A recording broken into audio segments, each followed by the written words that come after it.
The night sky above Vashkor glowed with 3 moons. Administrator Kim Jo stood on the observation deck, his eyes fixed on the stars. Something was wrong.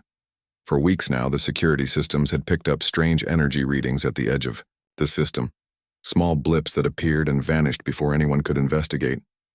"Sir, you should get some rest," said Officer Yoon Ha as she walked onto the deck. "The night shift can watch the skies." Kim shook his head. "Something's out there, Yoon. I can feel it." At 52 years old, Kim had spent his entire career in Tellurian security. The mining planet Vashkor wasn't an important post, just a rocky world where workers dug deep for rare metals that powered the Empire's ships. But lately, Kim couldn't shake the feeling that someone was watching them. "Another report came in," Yoon said, handing him a data pad. "Outpost Sigma has gone quiet." Kim's face hardened. "That's the 3rd one this month." "The official report blames a solar flare for damaging their communications," Yoon explained. "And you believe that?" Kim asked. Yoon hesitated. "No, sir, I don't." Kim walked to the large hollow map that showed their star system. 3 red dots marked the silent outposts. They formed a pattern, a straight line that pointed directly at Vashkor. "Whatever's happening, it's moving toward us," Kim said. "Double the security patrols and check all sensors. I want to know if anything unusual happens, no matter how small." "Yes, sir." Yoon nodded and left to carry out his orders. Kim turned back to the window. In the 300 years since the Great Purge, the Tellurian Empire had spread across the galaxy. The history books taught that humans had been wiped out after they refused to bow to Tellurian rule. Kim had never questioned this story until now. On the planet Tellurian Prime, the heart of the Empire, Lee's son moved carefully through the ruins of old Earth. Once the homeworld of humans, Earth was now a museum planet where only approved scientists could visit. Lee was an archaeologist who had spent 20 years studying human artifacts. Most Tellurians saw humans as primitive beings who had deserved their fate, but Lee found their creations fascinating. Humans had built amazing things before their fall. "Over here," called her assistant, Park Min. "I found something." Lee hurried across the crumbled remains of an ancient building. Park stood before a door made of metal unlike any they had seen before. It had no rust or damage despite being buried for centuries. "What is it?" Park asked. Lee ran her scanner over the door. "It's still powered. How is that possible after 300 years? The door had no handle or control panel. Lee pressed her hand against it, trying to feel for any hidden mechanism. To her surprise, the metal warmed under her touch. Lights flickered on around the frame. "Step back," Lee warned. With a soft hiss, the door slid open. Cool air rushed out. Lee and Park switched on their lights and entered a long tunnel that sloped downward. The walls were smooth, made of the same strange metal as the door. "This wasn't in any of the records," Lee whispered. "No one has been here before." At the end of the tunnel, they found a large round chamber. In the center stood a single pod glowing with soft blue light. Lee approached it slowly. The pod was transparent, and inside— "Is that a human?" Park gasped. Lee couldn't believe her eyes. Inside the pod lay a man, his chest rising and falling with slow breaths. He was alive. "That's impossible," Lee said. "All humans died in the Great Purge." She checked her scanner again. The pod was keeping the human in a deep sleep, slowing his body functions to nearly nothing. According to the data, he had been here for exactly 300 years. "We need to report this," Park said, reaching for his communicator. "Wait," Lee grabbed his arm. "Think about what will happen if the Empire finds out. They'll kill him and destroy this place." "But the law says all humans are enemies of the Empire," Lee said. "But look at him. Does he look dangerous? This is the discovery of a lifetime. We need to learn from him before anyone else knows." Park looked uncertain. "What are you suggesting?" "We wake him up," Lee said. "Just us. We talk to him, learn what we can, and then decide what to do." After a long moment, Park nodded. "How do we open the pod?" Lee studied the control panel beside the pod. The symbols were in an old human language, but she had studied it for years. Slowly, she pressed the sequence she believed would start the waking process. The blue light turned green. The transparent cover of the pod slid back with a soft hiss. The human's eyelids fluttered. "We should step back," Lee whispered. "He might be scared." They moved away as the human's eyes opened. He blinked several times, then slowly sat up. His movements were stiff, as if his body had forgotten how to move. The human looked around the key chamber until his eyes found Lee and Park. He didn't seem afraid, only confused. "Are you—" His voice was rough from lack of use. "Are you Tellurian?" Lee was shocked that he spoke their language. "Yes. I am Lee Sun, and this is Park Min. We are archaeologists." The human nodded slowly. "I am Choi Jin." He looked around the chamber again. "How long has it been?" "Since what?" Lee asked. "Since the retreat. Since we left." Lee hesitated. "If you mean since humans were last seen in the galaxy, it has been 300 years. Choi closed his eyes for a moment. When he opened them, they were filled with purpose. "Then it's time." "Time for what?" Park asked. Instead of answering, Choi tried to stand. His legs gave out, and he fell back onto the pod.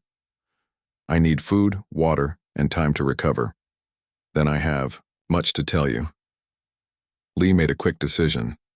"We'll help you, but we need to get you out of here. If anyone else finds you—" "I understand," Choi said. "The Tellurians still control the galaxy?" "The Tellurian Empire rules most of the known worlds," Park said. A small smile crossed Choi's face. "Not for much longer." Back on Vashkor, Administrator Kim pulled his coat tighter as he stepped out of the transport. The wind howled across the landing pad at Outpost Sigma, now empty and silent. His team spread out, weapons ready, though Kim doubted they would find any attackers. "Check the communications array first," he ordered. "Find out why they went dark." Yoon led a group toward the main building while Kim walked the perimeter. Something on the ground caught his eye, a small patch where the rocky soil looked different. He knelt and touched it. The ground crumbled away, revealing a tiny metal object. Kim picked it up. It was smaller than his fingernail, but when he looked closely, he could see intricate patterns etched into its surface. It hummed slightly, vibrating against his skin. "Sir," Yoon called from the entrance to the base. "You need to see this." Inside, the outpost was untouched. No signs of struggle, no damage, just empty. In the control room, Yoon pointed to the communication console. "It's not damaged," she said. "It was turned off. From the inside." Kim placed the tiny metal object on the table. "And I found this outside. I think it's some kind of machine." As they watched, the object split open like a flower. Tiny lights blinked inside it.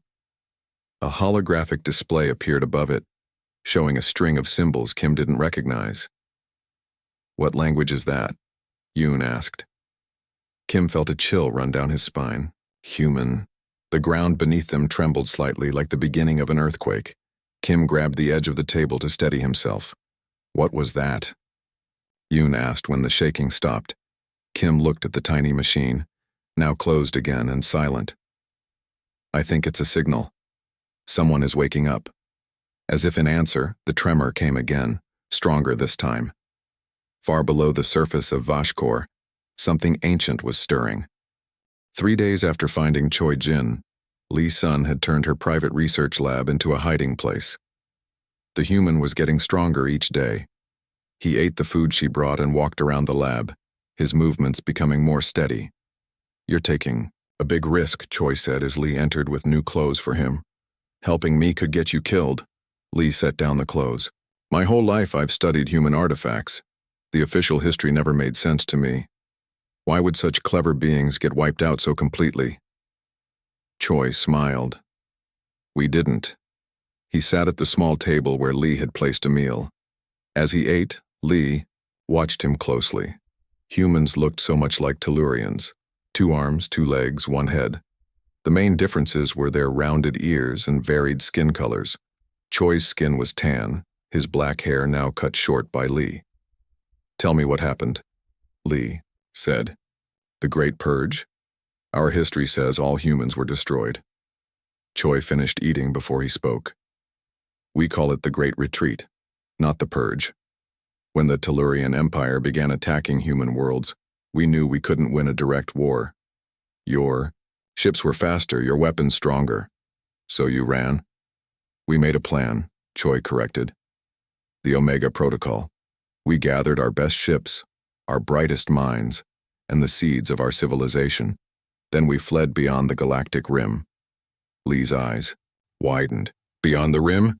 Nothing can survive out there. The stars are too far apart." "That's what we wanted you to think," Choi said. "We left behind carefully chosen evidence to make the Tellurians believe they had won. Meanwhile, we built a new civilization in the darkness between galaxies. For 300 years? Choi nodded. "The first 50 years were the hardest. We lived on generation ships building habitats in the void. We developed new technologies that don't need the light of stars. We adapted, we grew, and we waited." "Waited? For what?" Lee asked, though she feared she knew the answer. "For the right time to return," Choi said. His eyes turned hard. "We left sleepers behind, volunteers like me in hidden chambers across Tellurian space. We also left seeds." "Seeds? Machines, facilities, weapons, all dormant, all waiting for a signal that the time has come." Lee thought of the artifacts in museums across the Empire. How many of them were more than they seemed?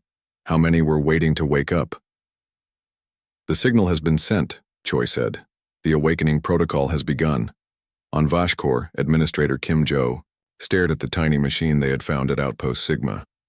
His science team had been studying it for days, but they still didn't understand how it worked. "It's a nanite," said Chief Scientist Bak Do. "A machine smaller than a dust particle, but it's more advanced than anything I've ever seen." "Is it dangerous?" Kim asked. "Not by itself. But we found thousands more inside the outpost systems. They've been taking apart our technology piece by piece and sending the data somewhere." "Spies," Kim muttered. "How long have they been here?" Bak looked uncomfortable. "Based on their integration into the systems, decades at least, maybe centuries." The ground shook again, stronger than before. These tremors had been happening every few hours since they found the nanite. "And what about those?" Kim pointed at the floor. "Are they connected?" "I think so," Bak said. "The nanites become more active during each tremor. They're responding to something underground." Kim made a decision. "I want a deep scan of the planet focused on the areas below the mining shafts. If something's down there, I want to know what it is." As Bak left to arrange the scan, Officer Yoon entered the room. "Sir, we've lost contact with 2 more outposts," she reported. "And there's something else. The orbital sensors picked up unusual activity at the edge of the system." "What kind of activity?" "Energy signatures that don't match any known ship design. They appeared for just a moment, then vanished." Kim looked out the window at the night sky. "They're testing our defenses, preparing for something big." "Who is they, sir?" Yoon asked. Kim picked up the nanite. "I think we're about to find out." On Tellurian Prime, Lee helped Choi access the planetary information network. His fingers moved quickly over the control panel as he searched for something. "What are you looking for?" Lee asked. "Other sleepers," Choi said. "I need to know if any have awakened yet." The screen filled with news reports from across the Empire. Most were routine, trade disputes, local politics, entertainment. But a few caught Choi's attention. "There," he pointed. "Unexplained tremors on the mining planet Vashkor, and here, communication outages in the Mira sector, and this, unexpected solar flare activity around Beltana 4. He looked at Lee. "These aren't natural events, they're signs." "Signs of what?" "The first wave has begun. Scout ships are entering Tellurian space, activating the dormant facilities we left behind." Lee felt a chill. How many facilities? Hundreds. On every major world and many minor ones. Lee thought about what this meant. The Empire will fight back. There will be war. Choi shook his head. Not if we act quickly. I need to contact my people. Tell them what I've learned about the Empire's current defenses. How? All communications are monitored. Choi smiled. Not all of them. The Tellurians built their network on top of an older one, a human one. Parts of it are still active, hidden beneath the new systems. As Lee watched, Choi bypassed the official channels and opened a connection she had never seen before. He typed, "A message in human language. What does it say?" Lee asked. It says, "Sleeper Choi Jin awakened on Tellurian Prime. Defense analysis ongoing. Recommend acceleration of second wave." Lee felt her heart race. What is the second wave? Before Choi could answer, the building shook, alarms blared in the distance. What's happening? Lee asked, steadying herself against the wall. Choi looked calm, almost pleased. The facility beneath the capital is waking up. The deep scan of Vashkor revealed something that made Kim's blood run cold. Below the deepest mining shafts, nearly 10 kilometers underground, was a massive structure. It wasn't natural. The scan showed perfect geometric shapes, metal walls, and large empty spaces. It's been there all along, Bak said, his voice filled with disbelief. Right under our feet. How did we miss it? Kim asked. It has some kind of stealth technology. The nanites must have disabled it, allowing our scans to detect it now. As they studied the scan results, the strongest tremor yet shook the building. Lights flickered. Equipment crashed to the floor. Sir, Yoon called from the communication station. We're receiving reports of similar structures found on 6 other worlds. All of them are becoming active at the same time. Kim stared at the scan image. The structure below them was enormous, at least 5 kilometers across, and according to the energy readings, it was powering up. What is it? He asked, though he feared he already knew.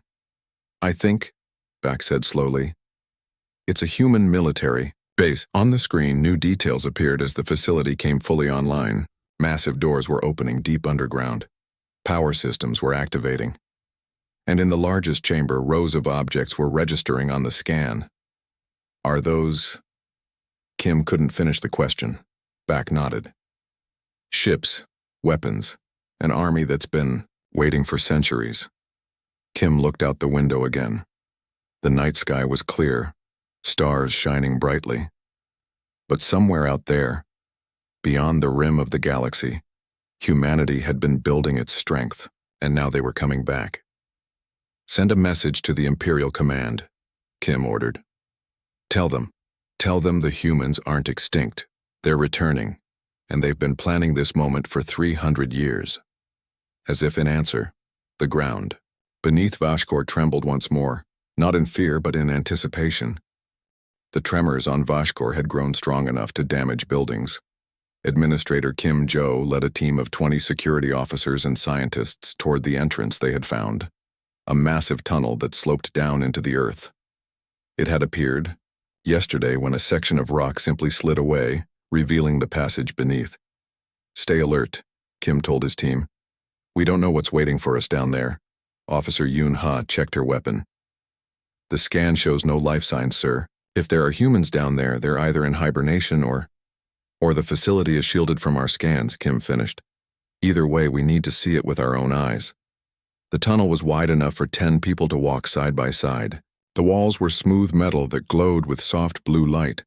Their footsteps echoed as they descended deeper into the planet. After walking for nearly an hour, they reached a set of massive doors. They stood open, as if inviting the team inside. This isn't a mine, Kim whispered as they entered a vast chamber. It's a hangar. The room was enormous, larger than any building on Vashkor. The ceiling rose at least 100 meters above them, and filling the space were rows of sleek metal shapes. Ships, Bak Do said in awe. Hundreds of them. The vessels were unlike any Kim had seen. They had no visible engines or weapons, just smooth hulls that seemed to absorb light rather than reflect it. Each was about 40 meters long, enough to carry a small crew.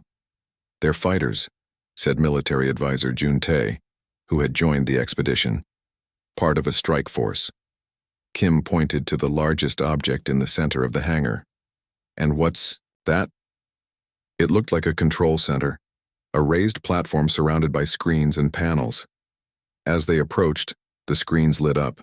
Symbols flashed across them in human language. Can anyone read this? Kim asked. Back stepped forward. I studied ancient human writing as part of my scientific training.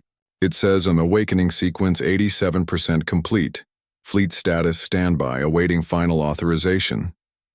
A chill ran down Kim's spine. How long until it reaches 100%? Back studied the screens. Based on the progression rate, less than 24 hours. And then what happens? I don't know. But look at this. Back pointed to another screen showing a map of the galaxy. Hundreds of points of light pulsed across it. Each light represents a facility like this one. They're all activating. Kim stared at the map. The lights formed a pattern, a net around the core worlds of the Tellurian Empire.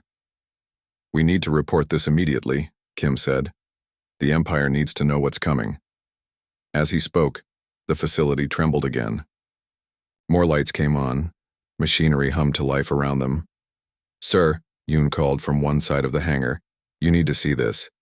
She stood before a row of transparent pods similar to hibernation chambers.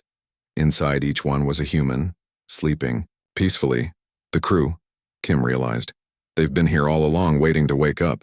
On one of the screens, the percentage changed. 88% complete. On Tellurian Prime, chaos had erupted. The hidden facility beneath the capital had breached the surface, pushing up through parks and plazas. Not with violence, but with precision. Buildings were untouched, but the ground between them had opened to reveal gleaming metal structures. Lee Sun and Choi Jin watched from her apartment as people ran through the streets in panic. Your people will think it's an invasion, Choi said. Isn't it? Lee asked. Choi shook his head. No, it's a revelation. If we wanted to attack, these facilities would have emerged weapons first. Instead, they're showing themselves peacefully. A voice boomed across the city, a message playing from the human facility. It spoke in perfect Tellurian, people of the Tellurian Empire. We are humanity. We have returned. We seek dialogue, not destruction. 300 years ago, your ancestors drove us from our homes. Today, we ask for recognition and reparation. Your leaders have 24 hours to respond. Lee looked at Choi. You planned this for centuries. Why now? Why not wait longer? Because of you, Choi said simply. Me? Not you specifically, but people like you. Tellurians who question the official history, who study human artifacts with respect instead of contempt. Our observers have noted a change in your society over the last 50 years. More and more Tellurians are open to the truth. Lee thought about her colleagues, her students. Many of them had expressed interest in human culture, seeing value in what they had built. What happens if our leaders refuse to talk? She asked. They won't have a choice, Choi said. Look. On her screen, reports were coming in from across the empire.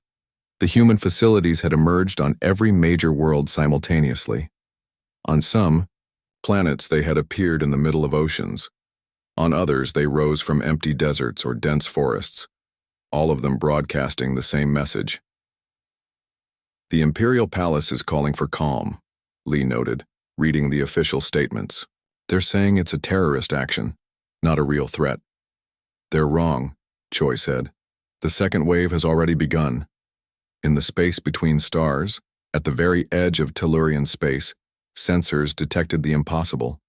Hundreds of ships appearing from nowhere. They had no warp signatures, no engine trails. One moment empty space, the next a fleet of vessels larger than any the Empire had ever built. On the Imperial command ship Dominance, Admiral Park Bo received the reports with growing rage. How did they get past our border defenses? He demanded. Unknown. Sir, his second-in-command replied. They didn't trigger any alarms until they were already inside our space. Park studied the holographic display showing the human fleet. They weren't moving toward the core worlds. Instead, they had stopped, forming a perfect sphere around Tellurian space. "Send a message to all ships," Park ordered. "Prepare for battle. These human vermin should have stayed hidden in whatever hole they've been hiding in." "Sir," his communications officer interrupted. "We're receiving a transmission from the human fleet." Park hesitated, then nodded. "Put it through." A face appeared on the main screen, a human woman with dark skin and short white hair. Her uniform was simple but elegant, with no visible rank insignia. "This is Captain Han Do of the human vessel Remembrance," she said. "I speak for the United Human Worlds. We have returned to reclaim our place in the galaxy." "This is Admiral Park Bo of the Tellurian Empire," Park replied. "You are in violation of Imperial space. Surrender your vessels immediately or be destroyed." Captain Han's expression didn't change. "Admiral, I urge you to reconsider. We don't seek war.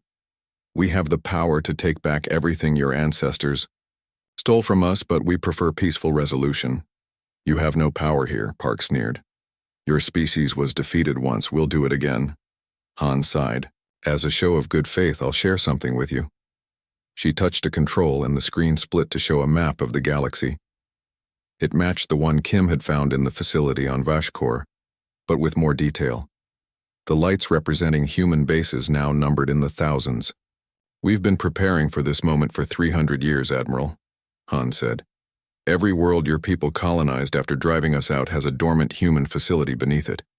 Every system you claim contains our technology, waiting to be awakened." Park felt a cold sweat break out on his forehead. "You're bluffing." "Am I?" Han asked. "Check your reports from Vashkor, from Tellurian Prime, from 100 other worlds. The facilities are already active. Our people are waking up. The ships you see before you are just a fraction of our fleet." Before Park could respond, a junior officer rushed to his side.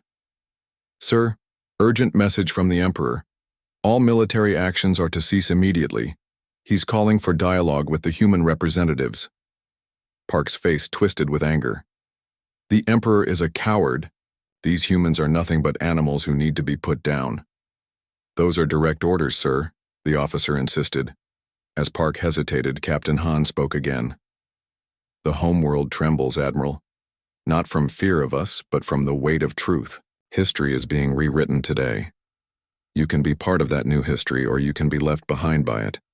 The choice is yours." Emperor Jiangtai of the Tellurian Empire sat alone in his private chamber. Reports from across his realm filled the screens around him. On every major world, human facilities had emerged. The people were frightened. Military leaders demanded action. But the Emperor knew something his advisors didn't. This day had been predicted long ago. A soft knock came at his door. "Enter," he called. Diplomat Song Mi walked in and bowed. She was young for her position, but brilliant and calm under pressure. "The human representatives have arrived, Your Majesty," she said. "They await you in the Grand Hall."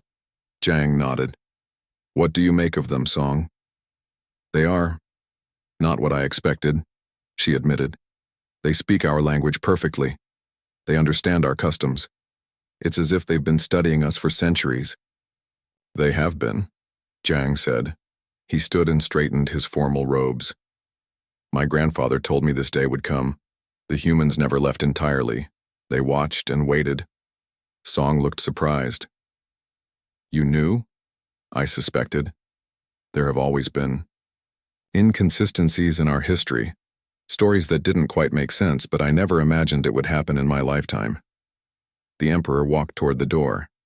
"Come, let us meet our guests." In the Grand Hall, Captain Hondo stood with 3 other humans. They wore simple but elegant uniforms with no weapons. As the Emperor entered, they bowed with perfect Tellurian etiquette. "Your Imperial Majesty," Captain Han said. "Thank you for meeting with us." "The choice was either dialogue or conflict," Jiang replied. "I prefer words to war." Han smiled. "As do we. That is why we have returned this way, showing our strength but not using it." "Your strength is impressive," Jiang acknowledged. "But why reveal yourselves now after 300 years? Because the time is right, Han said. Both our civilizations have evolved. Old hatreds have faded. New possibilities have emerged.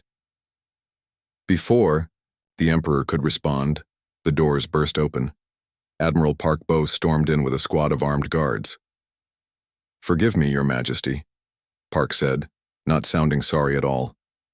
"But I cannot stand by while these creatures invade our worlds." "Admiral Park," the Emperor said coldly, "you were not invited to this meeting." "The military council sent me," Park said. "We demand action against this threat." Captain Han remained calm. "We are not a threat unless you make us one, Admiral." Park's face reddened with anger. "You've planted weapons on our worlds. You've infiltrated our systems. Your ships surround our space." "And yet," Han replied, "we have harmed no one. Not a single shot has been fired." The Emperor gestured to Song Mi. "What is the situation across the Empire?" "The human facilities have emerged on 87 worlds," Song reported. "All are broadcasting the same message of peaceful return. There have been no attacks, no violence." "That doesn't mean they won't attack," Park insisted. "Your Majesty, we must strike first while we still can." The Emperor looked thoughtful. "Admiral, how would you suggest we fight an enemy with bases already established on our core worlds and a fleet that our sensors cannot detect until it chooses to be seen?" Park had no answer for that. "I thought so," Chang said. He turned back to Captain Han. "You said you want recognition and reparation. Explain what you mean." On Vashkor, Administrator Kim Jo watched as the human hibernation pods opened one by one. The sleepers were waking up. Their movements were careful and slow, just like Choi Jin's had been when Lee found him on Tellurian Prime. "Sir," Yoon Ha said nervously, "should we be allowing this?" "We have orders from the Emperor himself," Kim replied. "No interference, just observation." The first human to fully awaken was a tall woman with graying hair. She looked around until she spotted Kim. "You must be the administrator," she said in perfect Tellurian. "I am Commander Lee Min, director of this facility." Kim bowed slightly. "Administrator Kim Jo, this is quite a surprise you've built under our feet." Commander Lee smiled. "Not built, placed. This entire facility was constructed in space and lowered into position 300 years ago, before your people even discovered this planet." Kim found that hard to believe. "How is that possible? Our mining operations would have found it." "Not with our stealth technology," Lee explained. "We could have placed it in the middle of your capital city, and you wouldn't have known." The other humans were getting up now, checking systems, moving to different parts of the facility. None seemed hostile. In fact, they barely paid attention to Kim and his team. "What happens now?" Kim asked. "Now," Commander Lee said, "we wait for orders from Captain Han. If diplomacy succeeds, this facility will be repurposed for peaceful use. If not—" She didn't finish the sentence. Kim looked around at the ships, the technology, the wakening humans. "You never intended to destroy us, did you? Even after what we did to you?" "Some wanted revenge," Lee admitted. "But most of us realized that hatred would only destroy us both. We chose a different path."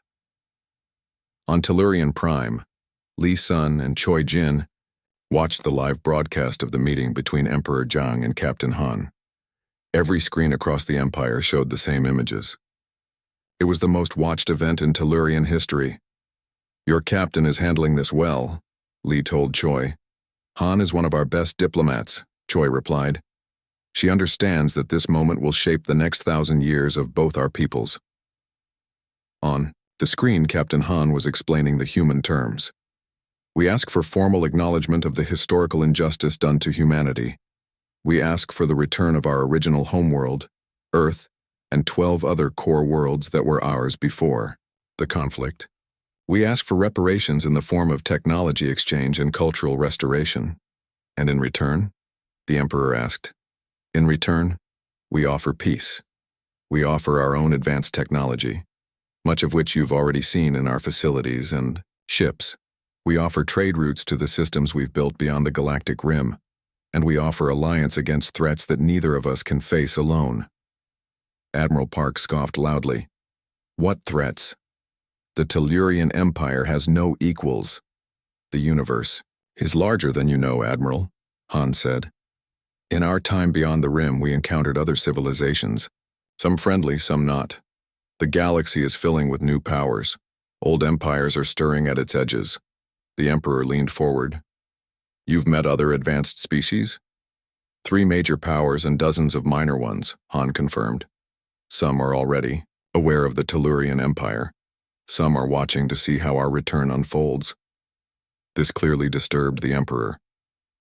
"You suggest we face external threats?" "Within the next century, yes," Han said. "Humanity learned to survive by adapting and cooperating. The Tellurian Empire has grown strong through conquest and control. Both approaches have their strengths. Together we would be far more powerful than either of us alone." Admiral Park slammed his fist on a table. "This is a trick.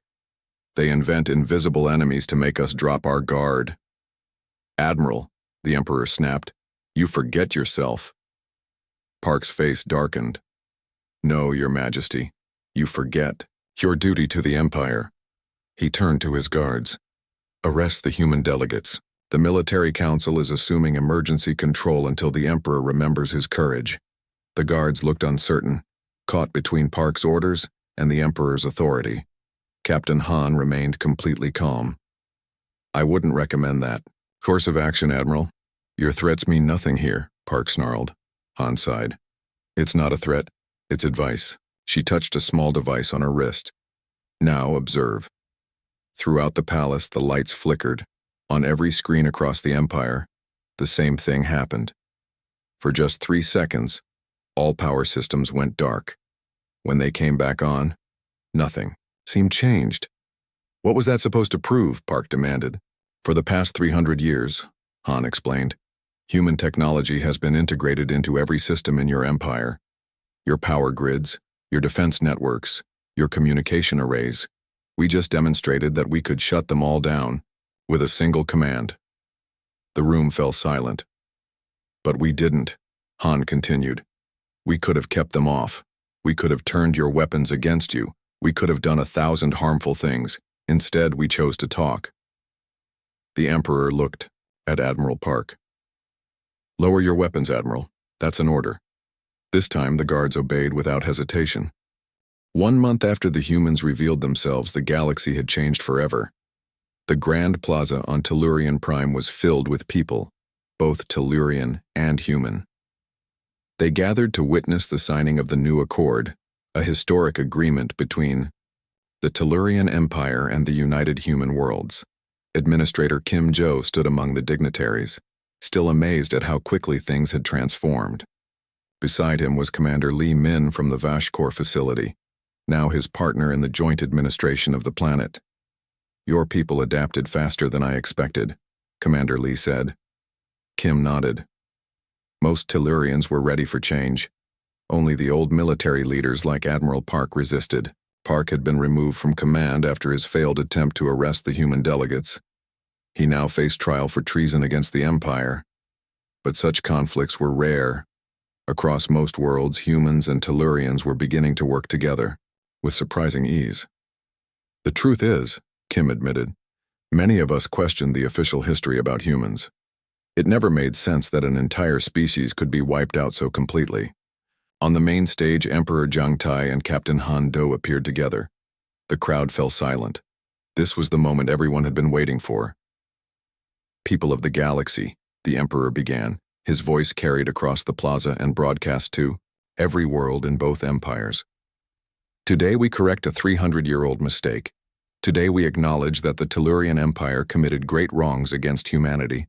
And today we begin to make amends." Captain Han stepped forward. "People of the galaxy, today humanity returns from exile, not seeking revenge but reaching for partnership. The stars are vast enough for all of us, and the challenges ahead require us to stand together." Together, they signed the document that would reshape the galaxy. The crowd erupted in cheers. In a quiet garden away from the celebration, Lee Sun, sat with Choi Jin. She still found it hard to believe how much had changed since she found him in that hibernation chamber. "Your mission is complete," she said. "You helped bring your people home." Choi smiled. "Not home, to a new place. Earth will always be our original home, but we've built new worlds beyond the rim that would amaze you." "Will you return there now?" Lee asked, trying to hide her sadness at the thought. "Some will," Choi said, "but many of us will stay to help. Build this new alliance, including me." Lee couldn't help smiling. Over the past month, she and Choi had grown close. She had shown him the new Tellurian world. He had taught her about human history and culture. "There's still so much work to do," Lee said. 300 years of separation can't be fixed in a month." "That's why the exchange programs are so important," Choi replied. "Tellurian scientists will visit human worlds. Human teachers will come to Tellurian schools. We'll learn from each other." Lee looked up at the sky. "And prepare for these other aliens you encountered?" "The Vis and the Meridian Collective won't wait forever," Choi said, his face turning serious. "They've been watching the galaxy for centuries. Now that humans have returned and allied with Tellurians, they'll take notice." "Are they really as dangerous as Captain Han told the Emperor?" Choi nodded. "The Vis nearly destroyed one of our colony worlds 50 years ago. The Meridians are more subtle. They infiltrate and subvert rather than attack directly. Without each other, neither humans nor Tellurians would stand a chance against them." Lee took his hand. "Then we'll face them together." On Vashkor, the human facility had been transformed. What was once a hidden military base was now a center for cultural exchange and technological development. The ships remained, but they were being modified for joint human-Tellurian crews. Kim Jo walked through the main hangar with Officer Yoon-ha, who had been promoted after the events of the past month. "The first joint fleet leaves next week," Yoon said, checking her data pad. 20 ships, half human, half Tellurian, headed for the border regions to establish new monitoring stations. Kim nodded. "And the cultural center?" "Opening tomorrow. We already have 500 Tellurian visitors registered to learn about human history, and 300 humans who want to learn about us." It still amazed Kim how quickly old fears had faded. After the initial shock, most people on both sides had embraced the new reality. Of course, there were still those who resisted, hardliners, who clung to old hatreds. But they were a shrinking minority. "Administrator Kim," called a voice. It was Bak Do, his chief scientist, hurrying toward them with excitement on his face. "The human engineers have agreed to show us how their FTL drive works. This could advance our technology by a century." Kim smiled. "And what are we sharing in return?" "Our atmospheric terraforming techniques. Apparently, humans never quite mastered that. This was the heart of the new accord, a fair exchange of knowledge and resources. Humans had developed incredible technologies during their exile, but so had Tellurians. Together they were stronger than either would be alone. In the heart of the Tellurian capital, a new memorial was being built. It honored all those who had died in the ancient conflict, both human and Tellurian. Emperor Jiang visited the construction site daily, often bringing his children to witness the work. Today he stood with Captain Han, watching as workers placed the central stone. "My ancestors would be ashamed of me," Jiang said. "They would see this alliance as weakness." "And mine might view it as betrayal," Han replied. "They suffered greatly at Tellurian hands. Many wanted revenge, not reconciliation." "Then why choose this path?" the Emperor asked. Han looked up at the stars, visible even in the daytime sky. "Because hatred is a luxury we can no longer afford. The galaxy is changing. New powers are rising. Old threats are returning. The time for ancient grudges is past." The Emperor nodded slowly. "My grandfather used to tell me stories about humans. Not the official history, but tales passed down through our family. He said humans had a special quality, an ability to forgive that Tellurians never understood." "Not forgive," Han corrected. "We don't forget the past. We honor it by building a better future." As they spoke, the final stone was set in place. The memorial was complete. 2 hands, 1 human, one Tellurian, reaching toward each other across a field of stars. That night, celebrations lit up worlds across both empires. On Vashkor, Kim Jo stood on the same observation deck where he had first noticed the strange readings at the edge of the system. Now, instead of fear, he felt hope when he looked at the stars. Beside him stood Commander Li Min, who had become both colleague and friend over the past month. "They thought we were forgotten," Li said, looking up at the night sky. "Your people thought humans were gone forever. Instead, you were preparing," Kim replied. "Building, growing stronger." "Not just stronger," Li said. "Wiser, I hope." The Aida humans who left 300 years ago were angry and bitter. The humans who returned want something better than revenge.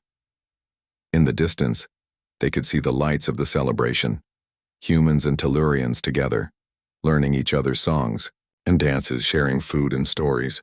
"The homeworld trembled," Kim said, "not from fear but from change." Commander Li smiled. "The best kind of change, the kind that builds rather than destroys." Above them, the stars seemed brighter somehow, and beyond the rim of the galaxy, the human worlds continued to shine, no longer hidden but part of a larger, stronger galaxy. The great trembling had passed, leaving behind not destruction, but a new beginning. End of Part 5.